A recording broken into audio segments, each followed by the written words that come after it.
Gentleman is recognized. Yeah. Mr. Speaker, I will yield 2 minutes to the gentleman from New York, Mr. Ocasio-Cortez. Gentlelady is recognized for 2 minutes.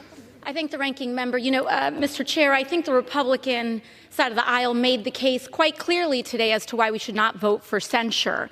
Right now, you can tell how weak their arguments are because they are grasping for straws, trying to do their best My Cousin Vinny impersonation as to breaking down what happened here with a fire alarm. Jamal Bowman has more courage in his pinky finger than the entire Republican Party put together, more integrity than the entire Republican Party put together. And that's exactly why they're moving to censure him today. Let me tell you what's actually going on. New York Republicans are so embarrassed that they propped up George Santos, got him elected to office, and then had to turn around and vote to expel him, that they want to distract the entire world from their massive embarrassment. New York Republicans are so embarrassed that they have not accomplished a damn thing for New Yorkers this entire year, that they have to find a distraction. So they've decided to target one of the first black men to ever represent Westchester County in the United States Congress for censure. That is what today is about. And New York Republicans are so unfocused and so unable to make people's lives better that they've decided to bully their colleague. That's what today is about. They're wasting our time. They're wasting the country's time over some petty what rises to censure. I mean, truly, these arguments that are being made here, what's next? Jaywalking? Do you want to get us for jaywalking, for not crossing the street correctly? Is that what you're going to raise for censure next? This is truly ridiculous. It's beneath the character of the House, and it is beneath the stature and the status of what rises to consideration before this body. And with that, I yield back. And that concludes our questions. Again, I want to thank you all for being here. I'm going to yield to the much improved ranking member, Ms. Ocasio-Cortez from New York, for a closing statement. I'll take the gold star. Thank you, Chairman.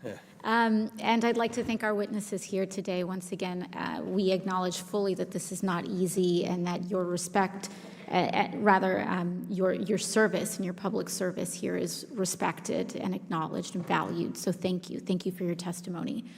I think it is important for us to, summarize much of what we heard and saw today, and overall what this matter is about. A U.S. attorney, handpicked by Attorney General Barr, has for 4 years investigated, together with a dozen agents and at least 4 prosecutors from his office and the tax division of the Department of Justice, the son of President Biden.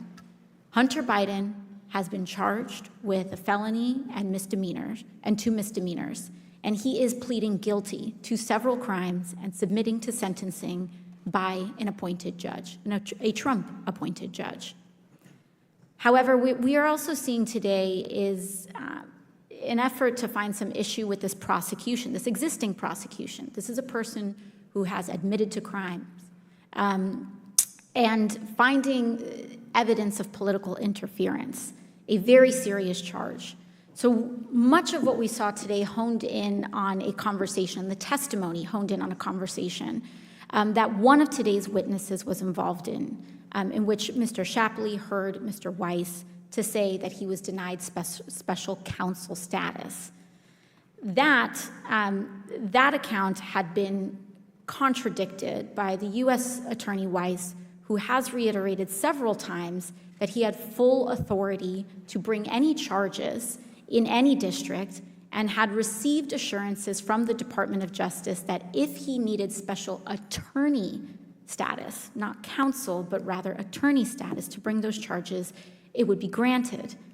So we are left here with 2 possible options for this story, that either Mr. Weiss, who was appointed by President Donald J. Trump and trusted by Attorney General Barr, also serving under Trump, was lying to protect the Biden administration, or he respectfully disagreed with the charges that today's 2 witnesses wanted to bring as professionals in their professional opinion.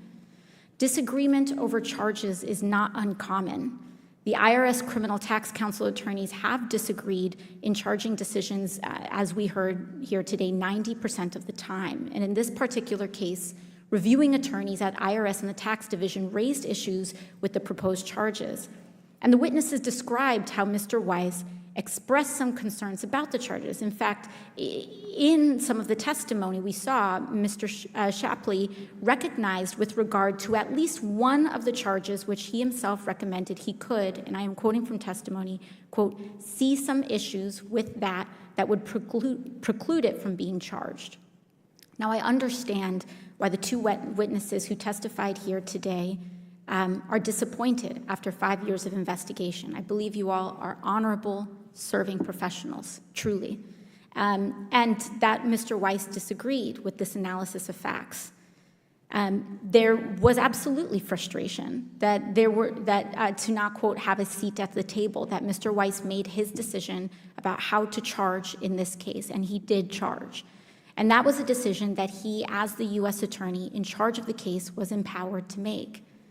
The question, though, I believe, that is very important to address is why we are holding these hearings today, despite what we have seen as deliberate lobbying for this hearing by a political candidate, Donald J. Trump. What we also saw today was the revival of certain conspiracy theories around Ukraine, first promoted by Rudy Giuliani during Trump's first impeachment in 2019 and his reelection campaign. We did not bring that up. That was first brought up by the Republican side that required addressing here today. Chairman Comer started this hearing by asking these witnesses about Burisma, and other members of the committee again raised the specter of these debunked conspiracy theories. It has been debunked time and time again, including by Trump's own Department of Justice. But that being said, this is the problem with bringing these conspiracy theories into this committee. They beget more. It does not stop.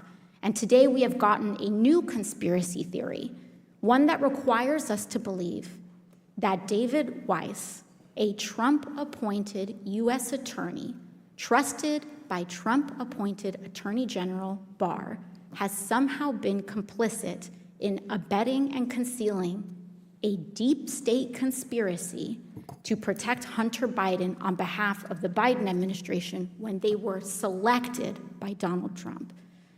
This is a theory which has apparently been proven unsuccessful, given that Hunter Biden is now criminally charged and facing sentencing by a Trump-appointed judge. Today also marked a new low when pornographic images were paraded in this hearing room. Chairman Comer, last October, you told Time magazine that you were not interested in the sordid details of Hunter Biden's life. You were quoted as saying, quote, that's counter to a credible investigation, and I agree. Sadly, that is a reflection of how low some individuals here have been willing to go in their efforts to attack the president and his family. And frankly, I don't care who you are in this country. No one deserves that. It is abuse. It is abusive. If Republicans truly want to get to the fact here, and they want to understand why Mr. Weiss decided to charge Hunter Biden the way he did, let's hear from Mr. Weiss. But until then, we must move on from these theories and focus on the issues that matter to the American people, like ending the scourge of gun violence that is plaguing our country, confronting and combating the climate crisis, and standing up for our constitutional rights, and yes, going after the enormous amount of inequity and injustice in our tax system. And with that, I yield back to the chair. Gentlelady yields back. You can call it a simple contrast. AOC style or screeching, screaming Boebert. I'll be honest with you now, I'm going with AOC. You? 5 minutes. Thank you, Mr. Chairman. Mr. Matt Taibbi, a respected reporter who published much of the Twitter files, said, quote, Twitter's contact with FBI was constant and pervasive, as if it were a subsidiary. Now, I want to better understand why he would suggest that. Mr. Roth, while at Twitter, how many meetings did you have with the FBI? I couldn't say for sure, but I would More say than 10? That's a More than reasonable 20? estimate. I couldn't say for sure. More than 50? That seems a bit high. Many meetings with the FBI. Well, we know how many FBI agents worked at Twitter while you were there? I don't believe any active FBI Former agents. FBI agents. How many worked there while you were there? I'm aware of perhaps 2. Well, we know of at least 9 because they started the BU group chat, BU for Bureau. Now, Mr. Roth, did the FBI ever ask you to share information like users' communication data without going through proper legal channels? No, they did not, and I would have refused if they had. That's correct. I see that you denied Agent Chan's request for access to Twitter's data feed. What's sick isn't that you would deny it, it's that the FBI would even ask you for the private data of American citizens without going through legal channels of the law. Now, I want to remind you, Mr. Roth, that you are under oath. Did the FBI ever ask you to do anything that was illegal or questionably legal? I'm not a lawyer, but certainly not to the best of my recollection or knowledge. Now, from the hearing that I've been a part of today, it's almost impossible to tell where the FBI ends and where Twitter begins. We have Mr. Baker here, a former FBI agent, and there seems to be a revolving door between the FBI and Twitter itself. Even Mr. Baker said that there was no collusion with the federal government and Twitter. But Mr. Baker, that's you. You are the collusion between the federal government and the FBI. And now with it, this is such a problem because we're seeing censorship all over. Mr. Roth, Ms. Gaddy, did either of you approve the shadow banning of my account at Lauren Boebert? Yes or no? No, I did not. Not to the best of my recollection. Well, let me refresh your memory because on March 12th, 2021, and Mr. Roth, I know you looked at it because Fascist Twitter 1.0 had a public interest exceptions policy, which means for members of Congress to be shadow banned, it had to go before you, Mr. Roth. So I'll ask again, did you shadow ban my account? Yes or no? Again, not to the best of my recollection. So the answer is, Mr. Roth, yes, you did. I found out last night from Twitter staff that you suppressed my account for this tweet. It's a freaking joke about Hillary Clinton being angry that she couldn't rig her election. It's a joke. But in response, being the sinister overlords that you all are, you placed a 90-day account filter so I could not be found. And now we see here that Twitter staff said the visibility filter on my account excluded me from top searches, prevented notifications for non-followers, and much more. This is considered an aggressive visibility filter. You silenced members of Congress from communicating with their constituents. You silenced me from communicating with the American people over a freaking joke. Now, who the hell do you think that you are? Election interference? Yeah, I would say that that was taking place because of you four sitting here. The Hunter Biden laptop story was suppressed. A sitting member of Congress was suppressed. A sitting president was banned from Twitter. You know, I bet that Putin is sitting in the Kremlin wishing he had as much election interference as you four here today. We've heard about threats to democracy. Well, what about shutting down a duly elected member of Congress? This is fundamental to our nation's governance, and you all attacked that very foundation. 230 protections? Well, those are for publishers, not for editors. And it's clear you were not acting as publishers, you were acting as editors. And Mr. Chairman, I think it's far past time that we remove 230 protections for big tech platforms who are abusing this protection. And let me just say, I'm not angry for myself. I'm not angry because I was silenced. I can reach out to Elon and to his staff, and I can see what's happened. And I can sit here today and hold you all in account.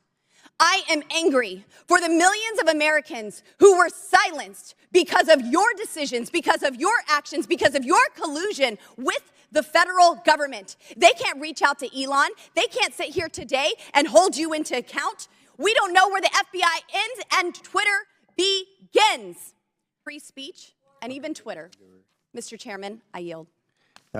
The lady yields. Went over 24 seconds. I'll give Ms. Porter 24 extra seconds. The gentlewoman from New York, Ms. Ocasio-Cortez, is now recognized for 5 minutes.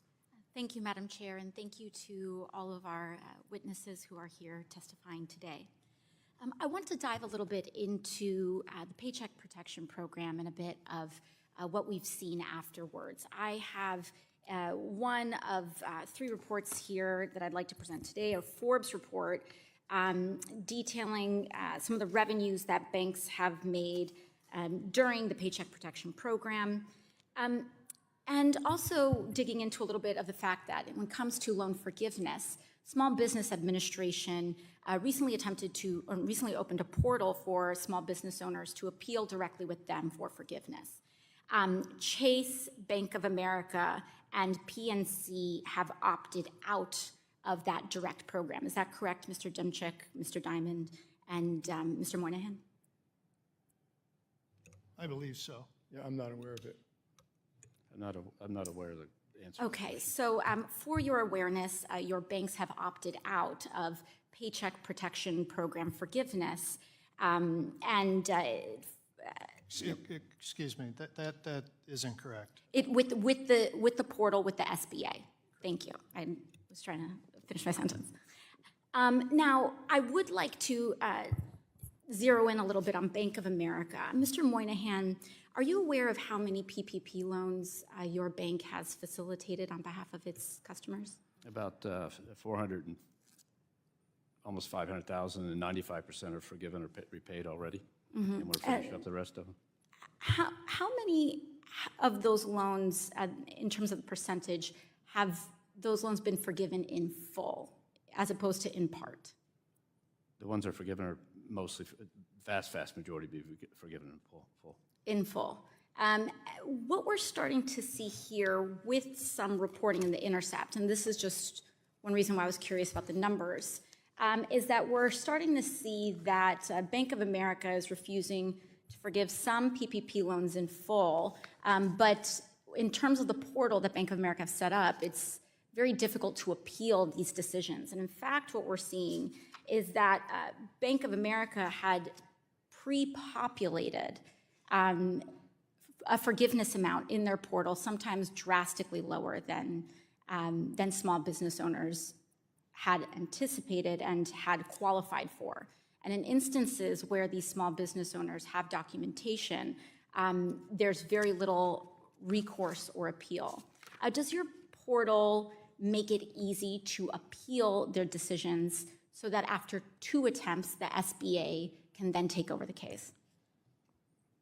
Borrowers can appeal. 95% of loans are forgiven and repaid today, so we're only talking about 5% of loans, and a substantial part of those are going through the appeal process as we speak. And so the borrowers can appeal, and we're in the process of finishing up that last 20,000 or so loans. It's a small amount of loans, and they're finishing. And to certify that 95% is a full forgiveness amount percent? Forgiveness and repayment. Some of them, full forgiveness, not partial.